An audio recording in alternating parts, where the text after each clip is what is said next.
প্রাথমিক বিদ্যালয়ের অবকাঠামো উন্নয়নে নতুন প্রকল্প ৫৩৯ তালিকা যাচাইয়ের নির্দেশ।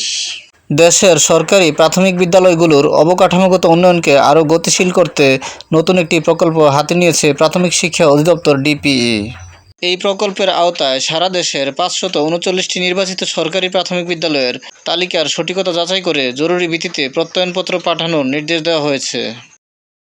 সম্প্রতি প্রাথমিক শিক্ষা অধিদপ্তরের পরিকল্পনা ও উন্নয়ন বিভাগ থেকে এ সংক্রান্ত একটি অফিস আদেশ জারি করা হয়। অধিদপ্তর সূত্রে জানা গেছে, বিদ্যমান মডেল সরকারি প্রাথমিক বিদ্যালয় ও ১১টি সিটি কর্পোরেশনের নির্বাচিত সরকারি প্রাথমিক বিদ্যালয়ের অবকাঠামো উন্নয়ন শীর্ষক প্রকল্পের আওতায় বিদ্যালয়গুলো নির্বাচন করা হয়েছে।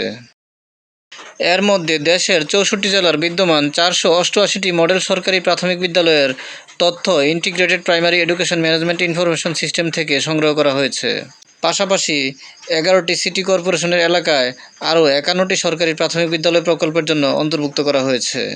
অফিস আদেশে বলা হয়েছে, প্রকল্পের কার্যক্রম চূড়ান্ত করার আগে নির্বাচিত বিদ্যালয়গুলোর তালিকা নির্ভুল ও হালনাগাদ হওয়া নিশ্চিত করা প্রয়োজন।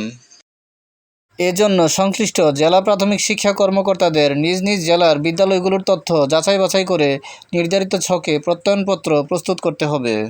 এতে আরও বলা হয়, প্রত্যয়নপত্রে জেলা প্রাথমিক শিক্ষা কর্মকর্তার স্বাক্ষর থাকতে হবে এবং তা আগামী ৫ জুলাই ২০২৬-এর মধ্যে প্রাথমিক শিক্ষা অধিদপ্তরের পরিকল্পনা উন্নয়ন বিভাগে পাঠাতে হবে। নির্দেশনার সঙ্গে ১১টি সিটি কর্পোরেশন এলাকার নির্বাচিত বিদ্যালয়ের তালিকা এবং প্রত্যয়নপত্রের নমুনা সংযুক্ত করা হয়েছে, যাতে জেলা পর্যায়ের যাচাই কার্যক্রম দ্রুত সম্পন্ন করা যায়।